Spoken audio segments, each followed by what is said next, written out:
What's up guys, Houndish here, and today we've got some Destiny 2 updates and a breakdown for the weekly reset this Tuesday, October 31st. And so we're going into the 11th weekly reset for Season of the Witch. Of course, things are slowly winding down, but this week season challenges have also finished rolling out as we approach the end of Season 22. We do, however, get a reset on the new seasonal activities and the final week of Festival of the Lost. There's also a buff to reward drops for the final reset, so we'll cover that. Plus we get the raid refresh, exotic mission rotator, and we'll cover the featured activities, Nightfalls, playlist modes, and key featured rewards for the week. So this will round up everything worth knowing about what's happening in the game this week. As always, I hope you find the video useful today. Be sure as well to get subscribed if you do enjoy the content and want to be kept up to date. But otherwise, let's get into it. And of course, initially this week we head into November, which is the launch month for Season 23. So while things will be a little bit quieter in the game itself, we can expect lots of news and updates regarding changes that we'll see next season, so be sure to get subscribed for updates and I'll keep you posted.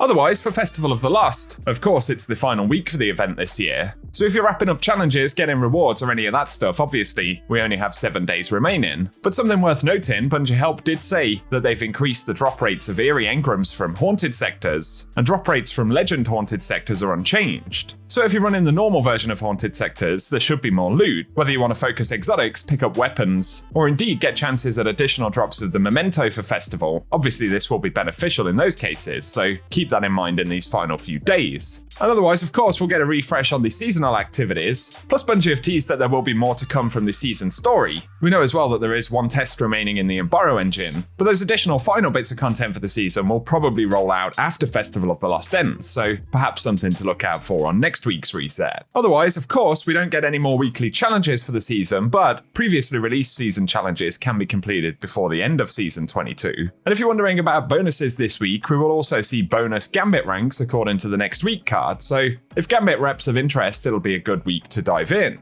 Of course, we do get a refresh on the end game activities for the season, so Crow's End will refresh, and for the exotic mission rotator this week, we'll see Vox Obscura featured. So another opportunity to pick up the Dead Messenger, which is now craftable, and seasonal weapons from Risen, like Explosive Personality, Recurrent Impact, Under Your Skin, Sweet Sorrow, Thoughtless, and Peace of Mind. So good luck on the hunt if you are diving into that. And otherwise for the Vanguard, the featured Nightfall this week will be the Devil's Lair, so it's going to be a pretty farmable one. The Nightfall weapon rotation has been mixed up a little bit this season, so as far as we know, Warden's Law should be the featured weapon this week. Just keep in mind that there was a manual change to the rotation last week, so there's a small potential it could be the Preastian Axe instead. Although Warden's Law is due, so we'll simply have to see when we get to the reset. Either way, it will be a good one to farm. Then in the Crucible, Zone Control and Mayhem will be featured, and Trials will return at the weekend on the Friday daily reset. We should also get a final Iron Banner in November. But for the featured raid and dungeon activities this week, firstly, we'll get Vault of Glass featured, so Vex Mythoclast drops there, and of course will be farmable, as will the rest of the rewards from the Vault of Glass, so if you need to pick anything up from the old raid, it'll be a good week to jump in.